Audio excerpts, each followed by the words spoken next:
So we welcome back everybody to this following Tanya class. We are going to continue where we left off. Please forgive me, I have a little cold today. But I say the Yisin Ha'ed Metecha Cheshech. We learned about this in the past. In any case, so we're on page Mem in the original text. We're on page Mem, the third line, V'achakach Yove, and you can see the corresponding in the English text. I will just add that this class as well, usually about 24 hours after you see it on KosherTube or within that time, you could find it as well on TanyaOnline.com. We take the opportunity again to thank KosherTube for all their efforts in spreading so much Torah around the globe. But and this itself is a KosherTube class, even on the TanyaOnline.com website. The only advantage is that it has the text as well, a very easy format one could follow on that particular website, again with the text. So v'achakach, after that, Yovel de Simcha Amiti. So we said Loshin B'chol Etzev Yemeisar. So we're not going to go into the whole explanation of the Alter Rebbe. At the beginning he calls it Etzev, Atzvus Mamash, sadness or depression, perhaps state of melancholy, depression, and then he says it's okay. Because Mineu Beilish de Beinarga, again, as we explained and elaborated on this and expanded on this idea in the last few classes, then he says it's not really atzvus, it's not really a depression, because depression there's no passion. Man's heart is blocked like a stone, as opposed to meridos, bitterness. Quite on the contrary, there's lots of passion in tear, in bitterness, and if it's passion, it's kedusha, or namely because it comes from the gvuras, the kedusha. Joy comes from chesed, passionate mirirus, bitterness, tears comes from gvura, but it's again an expression of the godly soul. And he goes on and he says, ties this with the Gemara in Brachas Leilam Yargizo the Yetzer Hatev. He extracts the wrath of the Yetzer Hatev over the Yetzer Hara. He says, when does he do that? Again, this is synonymous with this idea of the mirirus, to bring down, to diffuse the chutzpah of the nefesh bahamis, of the animal soul. And he says, when is a good time? He says, a good time, there are particular times when a person, the Aveda is to extract that feeling, that expression of merirus. There are particular times. He mentioned Krishma Shalamita, there are unique times, but he says, because in the overall, when a person learns Torah and davens, it has to be b'tech simcha, it has to be with joy, with elation. When you're dealing with the mikame shel HaKadosh Baruch Hu, the domain of Hashem, which when a person davens and learns, then it has to be b'chedva, with elation. But periodically, he does have to mineu beilish de binarga. From what we said, the forest is cut with a axe which is made out of wood. In other words, you have to use the same Tnuah, the same expression of din, in order lahamtik dinim, in order to sweeten the dinim, and therefore periodically a person has to be me'ered these gurus kedushas which come through mirirus, and then he says, even though there's scheduled times for this, but a good time is when a person's down anyways from worldly matters. He's ma'utza, he's saddened from worldly matters, so he transforms that sadness into being the mother of the chushbin and masters of cheshbon, in order to, and with this he transforms sadness which could be expressed as a result of worldly matters, which is not a good idea, not a good thing on its own merit, essentially. And with this he exempts himself mi'atzos shemila da'alma, and this is where we were holding. So the again, I'm using a lot of terms in Lashon HaKodesh, but then the past few classes, which you're welcome to see it this on this website, and you click in the link box Tanya, as well as the TanyaOnline.com. You can see we translated everything and we explained everything to our best of ability, and you're welcome to go to see the previous classes. So we're just wrapping up or recapping over here, just to go on. So at this point he's holding in a state of meridus, the Yid, the Beinani, is holding in a state of sadness. But what does it say? B'chol etzev yeh meiser. Meiser means that there's going to be a special and unique and genuine joy subsequent to this mirirus, to this bitterness. Many times a pure joy, a true joy, a pure joy comes precisely after a good cry. We mentioned the other day, similar to when you have by a wedding, there's something very special in the simcha of the chasana. And interestingly, the chasana, the wedding always follows by a very, very serious, a very emotionally serious time, which is usually the chuppah. Many times it's one can understand why it's a serious moment, but many times it reflects on much tears is poured at the chuppah. There's a certain sense of reflection. Man has the ability, or the people who are involved, especially the bride, the groom, turning a chapter in their life. It's a very serious time, and many times you stand by a chuppah, you see tears pouring many times from the bride and the groom, or the family, and so on. Understandably so.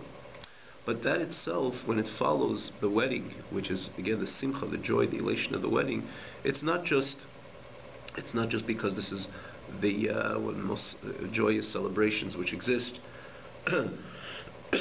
One's wedding day, one's wedding experience, but sometimes because it comes from such a serious, as it changes, as you turn the page from a very serious and bitter moment, or a moment to which one expresses his gvuris as opposed to chesed, which means his reflection, and which leads to bitterness and tears. Bitterness means to say, it in this context, the demise, the tears, the warm tears which come as a result of one's reflection associated with the time and what the chuppah represents. That itself, when that page is turned and you enter into the wedding, the joy is so genuine and pure, precisely because it comes to the hemshech, it comes as a continuation, it comes as a subsequent, consequent, even you could say, to that mirirus, to that expression of tear expression, which is an expression of mirirus, the broken heart, and is again expressed through demois, through tears. So the simcha, the joy which comes subsequent to that, and is so pure, is so genuine, is so authentic. And that's where we begin today's class. Again, this is where we left off the text. And after that, the baby comes to true simcha dahainu. What is his simcha? What is his joy? He puts things in perspective. Again, putting things in perspective in this context as well elicits with the yid a true and genuine joy. What is it? What does it mean by putting things in perspective? With this, he pays attention. Yoshev means he turns to his heart. This the literal translation means he pays attention, and he lenachame b'kiflaim, consoling himself with a double type of consolation. He says, after the above mentioned words and truths, Hanal, which is mentioned before, namely the chapters 29 and 30, which again elicited this miriros, elicited this downness, elicited this bitterness, elicited this broken spirit, elicited this broken heart. He says it's all true. And he says to his heart, it's true, came without a doubt, that I'm very distant from God, with the ultimate distance, again as elaborated in the previous two chapters in Chavtes and 29 and 30. I'm in a state of disgust and abhorrency. But nonetheless, this is the way he consoles himself and comforts himself. This is all me, myself. What is me, myself? Huaguf, which is the body, which with the animal soul, shabai, which exists in the body. Nonetheless, within me there is a part. Within me there's a part of God within me, which exists. I feel which exists even by someone who's lenient among lenient, because we know that every single yid has a chelik, a part of God, of the core essence of HaKadosh Baruch Hu, which is the makeup of the nefesh elikis, the godly soul, which exists by every single yid, without any difference in even a yid. In other words, without any differences the type of his type of performance and performance of mitzvahs and observance and adherence to the word of HaKadosh Baruch Hu. Even he's classified as a kal shebekalim according to Torah. He's a lenient among lenients. And if you think about someone's lenient among lenients, you see he's completely indifferent to so many mitzvahs. You think about a group of lenient Jews in their observance, and you say this individual stands out as a kal shebekalim. He's lenient among lenients. You can understand that his observance is very weak. Nonetheless, he has as well, just like he has. In other words, the chelik elokad is part of God which exists. Even in a kal shebekal, even somebody which is again classified as a kal lenient among lenients, which is nefesh elikis, which is the godly soul. Mamish with the godly spark. Hamelubish ba mamish means tangibly. It's something which is authentic and it's real. And this is the godly spark which exists within the nefesh godly soul, which invests in the godly soul to vitalize the godly soul. So I have, so in this way he comforts himself, consoles himself, and he said, true everything, all this reflection, all this retrospection, which was namely expanded on in the previous chapters, again, in the 29th and 30th chapter, and that brings the conclusion that I'm truly, without a doubt, that I'm distant from HaKadosh Baruch Hu, and I'm meshukot, again, very harsh expressions which he identifies with in his full honesty, but that is, and what is his comfort? He says that's from the perspective of my body, perspective of my animal soul, but nonetheless, and again, this is part of the consolation, this is part of the comfort. He says, I have within myself a godly reality, a whole different setup. I have a nefesh elikis, I have a godly soul which is a part of God, and that exists in every single yid, which is the godly soul with the godly spark which invests in the godly soul to vitalize the godly soul. And the only problem is galus, that it's in a state of galus, in a state of exile. So the imkain, as we said many times, that when you know the nefesh elikis, when a person chas v'shalom sins, the person brings his godly soul together for where he's, like someone says, I have a perfect set of there's a perfect balance and equilibrium in my system. When I sin, I sin with my Yitzhahara, with my animal soul. When I do mitzvahs with my godly soul. But it's the opposite is so true. In other words, it's not like that. God forbid, when a person sins, because the godly soul is invested, it's invested and clothed in the animal soul. So chas v'shalom, when a person sins, he brings his animal soul to a full state of expression, to a full state of manifestation. So what happens, the full state of expression, what happens is he's pulling the nefesh elikis, he's pulling the godly soul and the godly spark which exists within godly soul, ultimately pulling God into these areas of impurity, of tumah. And therefore he says that he comforts himself that he has a godly soul, but nonetheless this godly soul is in a state of galus, in a state of exile, because it's pulled in the experience of the expression of the nefesh bahamis of the animal soul. Therefore, he says quite on the contrary, the more I'm distant with the ultimate distant from HaKadosh Baruch Hu, because of the expression of my animal soul, and bativ v'shikutz, and others, that abhorrence and that state of disgust, that in nefesh elikis should be begolus godly yosef, that my godly soul consequently is in a greater and more intense exile. And the pity on the godly soul is very great, because again, as we said, the more the person allows his animal soul to express itself, because the nefesh elikis is melubash, invested in the nefesh bahamis in the animal soul, so the more the nefesh bahamis is in a state of expression, the greater the godly soul is in a galus, and the greater godly soul is in galus, the greater Rahmanis is on the godly soul. Therefore, putting things in perspective again, and allowing himself to, subsequent to this whole his beinunus, this meditation and this contemplation, this pondering on the reality again of his guf and nefesh bahamis, his body and his animal soul, which elicits mirirus, elicits bitterness, elicits a broken heart and a broken spirit. He turns the page to a great simcha, and he says, "V'lazeh," based on this calculation, how great the rachmanis is, how great the galus is of the nefesh elikis, and how great the pity on the nefesh elikis is, because it's again invested in the nefesh bahamis. And therefore, and I put things in perspective. I'll put all my desires and all my will and all my aspirations to pull my nefesh keys out of the gullus, out of the exile that to elevate it from this exile, to return it back to this father's home the way it was, the young age, and in this case, before the neshama was invested in a body. Because we know that before the neshama should be when the neshama was before the person's born. In other words, before the neshama entered into the body, before the neshama entered into Elam Hazard, before the neshama entered into the nefesh bahamis, into the animal soul, it was all part and parcel and part of God's life, and united with HaKadosh Baruch Hu, with the ultimate unity. The only thing is, so that was the kinurel.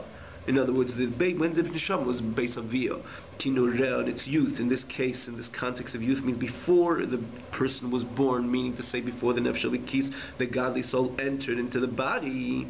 So then it stood with the maximum purity because it was completely absorbed, it was completely one in Hashem's light, and it was it was unified with the ultimate unity with God.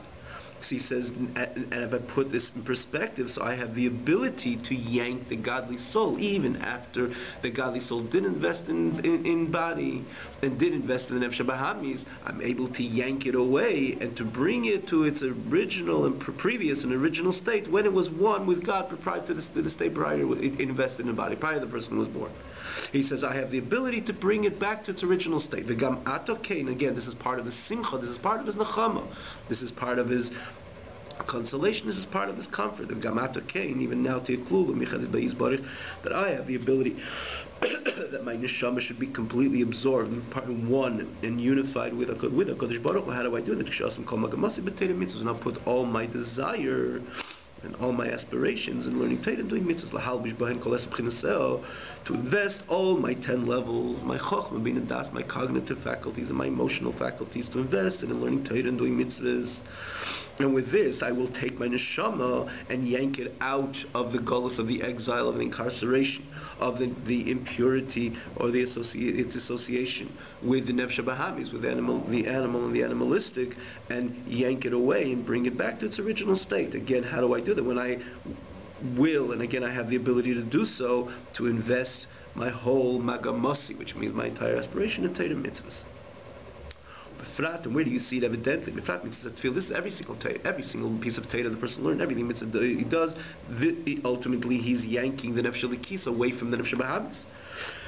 I said Befrat, particularly mitzvah tefillah, where do you see it overtly? This notion that the nefesh alikis is able to separate itself from the incarceration and the exile of the nefesh bahamis, in the mitzvah of prayer, litzak Hashem, to scream to God, v'tzarla, in its pain, migalusa, from its state of exile, begufi, in my body, ameshukot, my abhorrent body, leitzia, mimazger, to take it away from its incarceration, l'davka be'yizbarach, to cleave to HaKadosh Baruch Hu. And this is again, even though every piece of Torah what a person learns, every part of Torah what a person learns, every piece of Torah a person learns, every mitzvah he's mekayim, he's doing the same. But where do you see it overtly? The notion that a person is able to separate and to yank away his neshama, his godly soul, from the nefesh bahamis, from its incarceration. The nefesh bahamis is namely by prayer. Because what does a person do by prayer? This is part of the prayer that he's able to have an open and transparent dialogue, kaviyachol, or with HaKadosh Baruch Hu, in a way that he's able to scream to HaKadosh Baruch Hu and express his pain of the godly, the overall incarceration of the godly soul in the guf, in the body, which is again the meshukah, the abhorrent body, which is associated again with the animal and the animalistic, which is a nefesh bahamis, which is again works together with the guf to elicit bodily and animalistic desires. So when it comes to prayer, the prayer is a time when a person differentiates. He pulls the godly soul in his expression of tzaiko el Hashem. Who is screaming to God? Is nefesh alikis is screaming to God? It's like a child which is able to come in contact. A child, for example, was captive. It was taken in captivity, and then he sees his father. So when he's in captivity, so he stands. What is open, was on the surface is he is the Bet HaMelech. He's a prince, but he's completely surrounded by his captives. But when he sees his father, he's able to stand face to face with his father. He's able to scream, "Father, look at my state. Look how I'm in a state of exile, in a state of incarceration." With that, who is expressing that? The purity of the child. The prince is expressing that. The purity of the prince is expressing that. Similarly, that even every single inyan and Teda person, every Teda the person learns, every mitzvah that a person does, what he's doing is yanking the nefesh elikis away out of the incarceration, out of the imprisonment, out of the confinements of the nefesh bahamis, the animal soul, the body and the animal soul. But when it comes to prayer, that's what he says. Befrat mitzvah tefillah, you see it overtly. The person screams to HaKadosh Baruch Hu b'tzarlo, in its pain, as an expression again, as it's in its pain of exile, and where again exile, and where in the body, which is again meshukot, which is the abhorrent in this gospel. Like, see, to again to take it away, to leave, to take it out, to take the godly soul out of his confinements, out of his incarceration, and to cleave to HaKadosh Baruch Hu. That's pshat in tshuva ma'asim tevim. This is what it says many times. Tshuva u'ma'asim tevim. What is the tshuva ma'asim tevim? Even though it's two separate avedas, two separate services. One is tshuva. Again, if you look at tshuva in the context of repentance, and then is one aveda. Then ma'asim tevim is good deeds.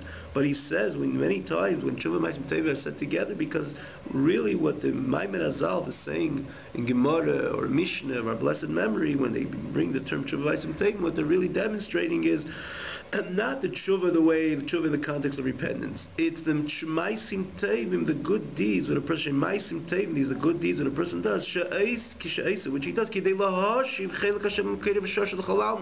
in order to return the part of God which exists in him to the root and to the source of all worlds, again, which is HaKadosh Baruch Hu. So in this case, tshuva doesn't mean the avodah of tshuva, it means the return. Usually if a person doesn't daven and doesn't learn, then if shalikis can good pablonjet veren, which means you get really lost, and it could be completely taken over and eclipsed. And more than eclipsed, it could be completely incarcerated in the animal soul. But when he does ma'asim tevim, when he does good deeds, he learns Torah, and again, namely when he davens, that's tshuva, means to say that he's able to yank the nefesh elikis out of the confinements of the nefesh bahamis and return it back like its original state before the person was born. The godly soul was completely one with the Almighty Himself. And I'm able to do it even after I am and I exist, after my nefesh elikis has experienced this galus. I have the ability to put my entire focus, my entire desire and aspirations in Torah mitzvahs. And what do I gain? Ma'asim tevim, tshuva ma'asim tevim, because it's able to yank the never godly soul and again elevate it to its original state as it was consumed. It was part of the godly reality. So, what kind of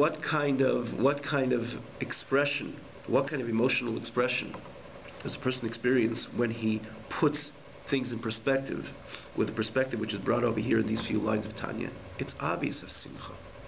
It's an expression of joy that I have the ability to yank the neshama away. Like you take someone out of Gullus, the person is in prison for so many years. You have the ability to open the door and take him out. Can you think about a greater joy than that? Bring him back home to his family, to his children, to his innate excitement, or excitement which is associated with his inherent excitement, inherent joy. Is there any greater simcha than that?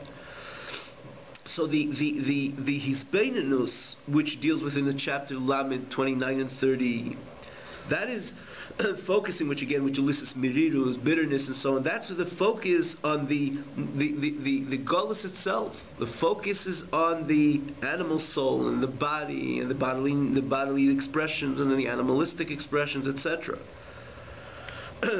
Which again brings out by the person a broken spirit, a broken heart, the idea of atzus, or namely, as he says, mirirus. But he says, if I put things in perspective, I turn the page and I enter into true, authentic, genuine, pure joy. That I'm able to comfort myself. And I say, what a great rachmanis is on this neshama. because of its state of galus, but I have the ability because of its. In other words, where do you sometimes act? Many times a person acts with greater kindness, or with greater action and compassion when he sees a state of rachmanis. You're walking down the street, not necessarily your expression of compassion stands in full fruition, or any level of expression. That you see this unfortunate person, it's freezing cold, and he hardly has anything to wear, and he's sitting in the corner in the open street, and he has his hand out, and he doesn't even have a scarf, and it's freezing, and it's so cold. That arouses within you because this whole scene is a scene which, by the healthy person, would elicit rachmanis, compassion and pity. So even a moment before your pity, your sense of compassion and pity was not in a state of expression, but when you see this, that arouses with you that state of rachmanis. So in a sense, it's a good thing. Not that it's a good thing that the person had to come to such a situation. God forbid. It's extremely sad, and everybody should not be homeless, and everybody should have what they need, and in abundance. Jew and not Jew alike. People should have what they need. But if you think about if you're focusing on my midas, if you're focusing on my expression, my emotional expression, if you want to disconnect the scenario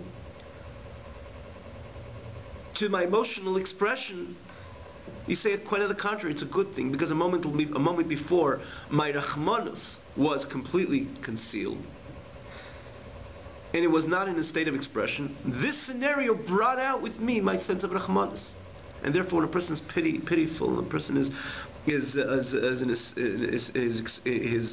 mercy, his compassion is a state of expression, the person could do wonders.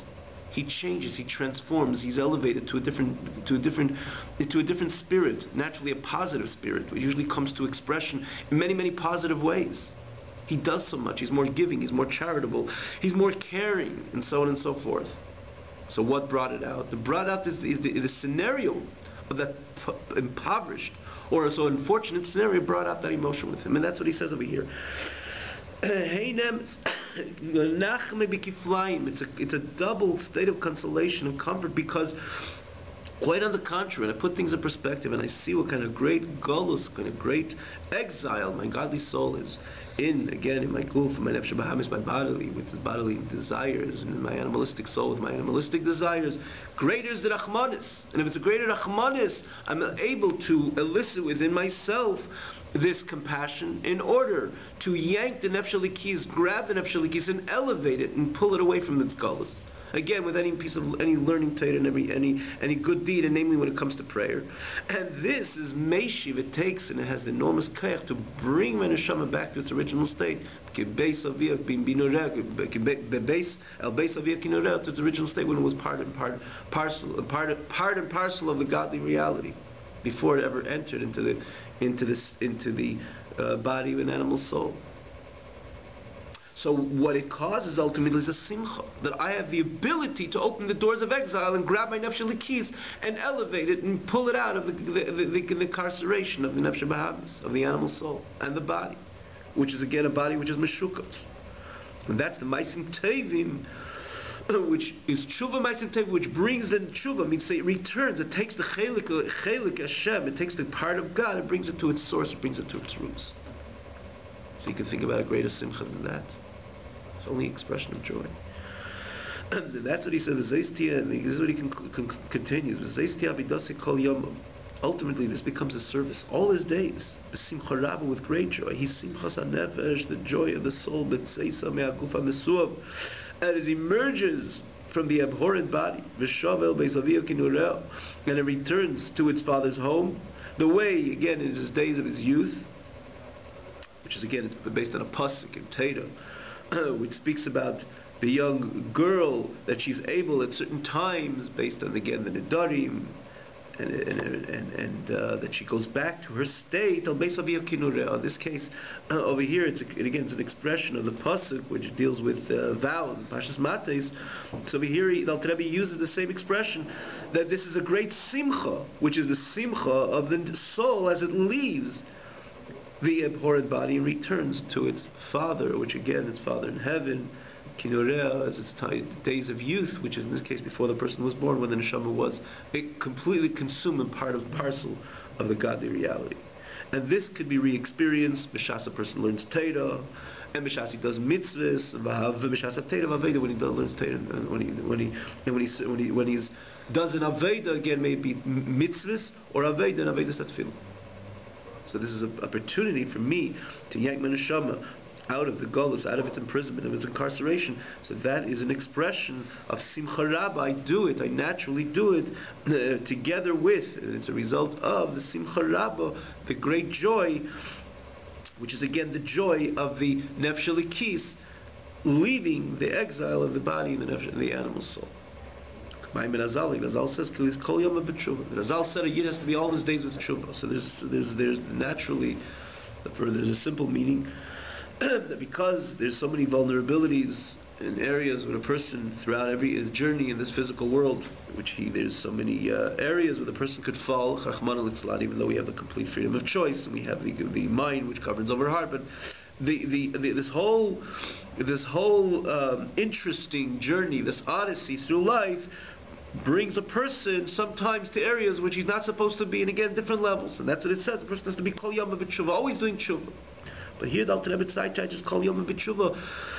All his days of learning Torah and doing mitzvahs and ma'asim tovim and davening is an expression of tshuva, because all that is an expression of v'ruach toshav elikim eshenasona, that the neshama is going back to its original root, to its original source. There's no greater joy than a person exiting exile, leaving the state of captivity. Mashal ben Melech, like the example of a prince, Shahaya B'Shivya, he was in captivity, he was grinding, it's very lowly jobs, lowly chores in jail. Umenuvel ba'ashba, he's simply dirty, and he hangs around the dump. But he's a prince, and a prince belongs in home, in the royal palace. And suddenly he has the opportunity, he has the opportunity to go free to his home, father's home, which is a melech, which is a king. Could you imagine is there any greater joy? Is there any greater joy than a prince, which is again, biologically he's a prince, he has royalty within him, and for whatever reason he was captured, and he sits in captivity, and he does all these lowly jobs, and he's dirty, and he hangs around the dump, and then he himself is able to set free, go back to his father's home. There's no greater joy than that. And that is the experience of the person focusing on his neshama expression. In other words, there's learning Torah, there's doing mitzvahs, and his prayer. This is exactly the unfolding of this exact scenario.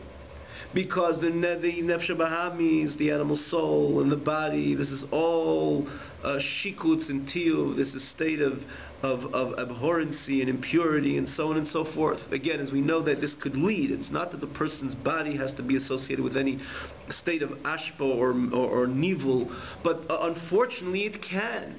When a person expresses himself with bodily and animalistic expression without any godly purpose, it's all about ashba, it's all about things which are discussed, things which are abhorrent.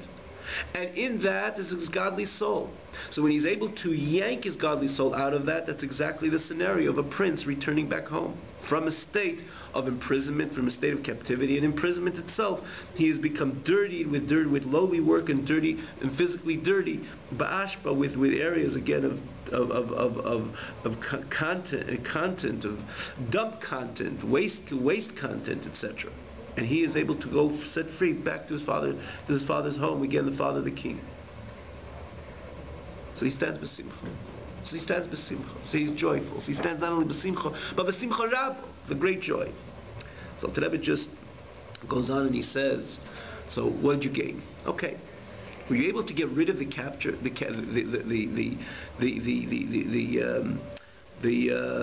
who captured the prince? If you're able to set the prince free and get rid of those who captured him, meaning that you can completely obliterate the ones who took him initially into captivity, get rid of them completely, that you know that the child, even when he's going to set out, he's going to walk the streets of his father's palace, or the streets of the capital, or wherever he go, he won't be jumped again, he won't be taken and kept into captivity. So that's a complete consolation, it's a complete comfort. You yank the child, you set the child free, you brought him to a state that'll never be captured again, because you got rid of his captives. You got rid of his captives. But in this case, we don't get rid of the captives. Because what you did is you yanked the neshama away from the body.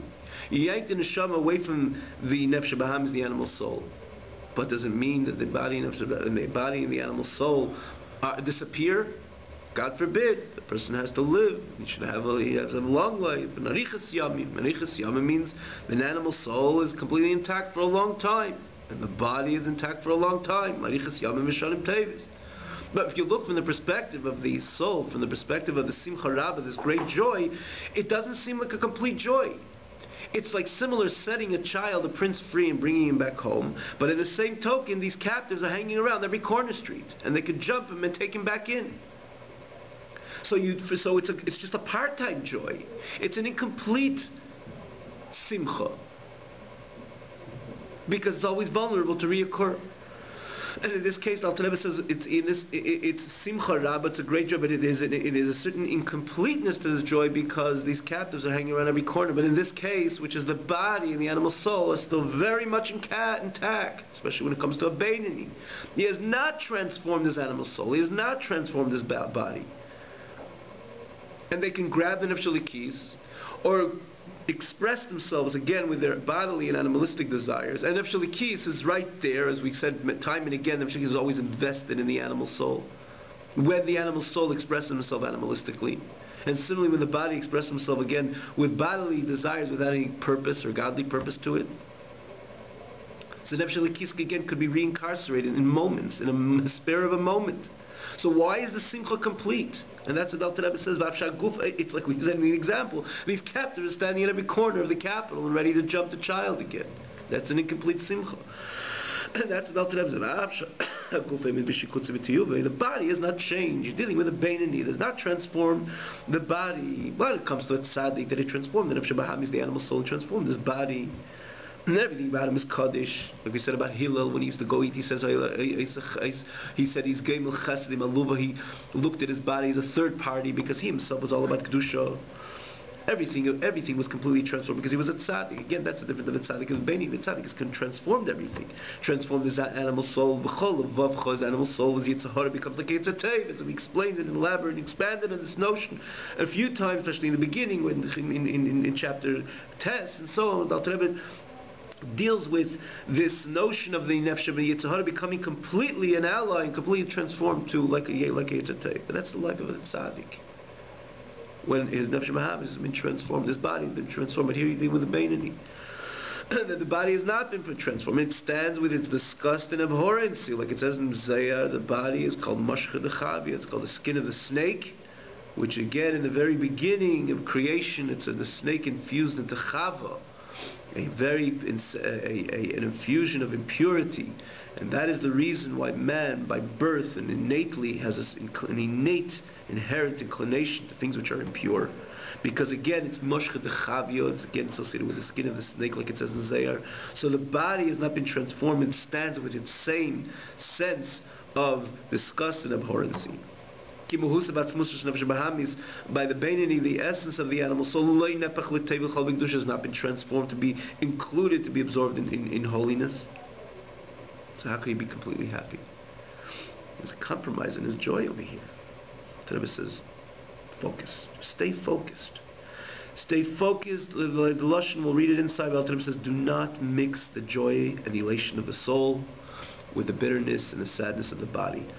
Always understand that you have the ability to differentiate the two. And in the example, even though these captives could be standing in every corner, nonetheless there's the time when the child is sitting at his father's lap, the child inside sitting in his palace, in his room, in an ambiance, in a state of royalty.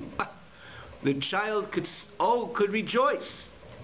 You know, those people in certain areas in this world have a very lavish life. Without getting into talking about certain places, because it's a number of places. They live a very lavish life, but they're living surrounded with walls. They step out of the wall, it could be dangerous and so on. So there is a certain sense of confusion. But does it mean when they go in, they open up that door and they close the door behind them, they're surrounded within the walls and that fortification, which shields them naturally, apiteva, shields them and guards them. Does it mean when they go into their beautiful palaces or their beautiful large and lavish homes, and they can't rejoice and say, what a beautiful expression?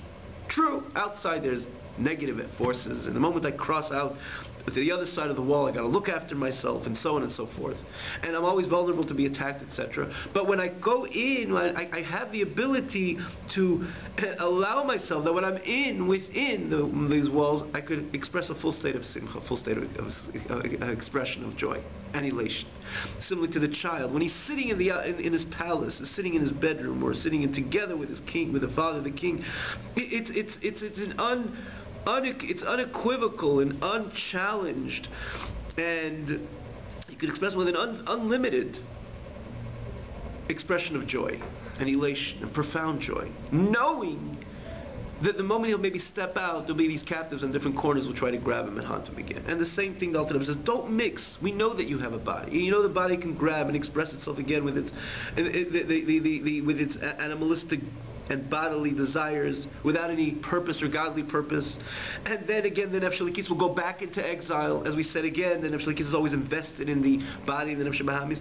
But be wise. You need not to, and again, you're dealing with a Beinoni, which should not transform the Nefesh Bahamis to Teiv, to be concluded, we call it to be absorbed and be part of the holy experience. But don't mix the two. Let's see the words inside. Tiker nafshi be'einov. Your nefesh could remain dear within your eyes. Lismeach b'simchasa, to rejoice with its joy, the joy of the nefesh, the soul, the godly soul. Yeser mehaguf anivzeh, more than the shamed body. You're able to bring out within yourself that this experience shouldn't be even a balanced experience. That the focus and it should be the joy in a way that the joy remains genuine, the joy remains authentic, and you're able to uplift yourself and not allow the shamed body to mix and interfere and disturb the purity of the joy of the Nefesh Elikis.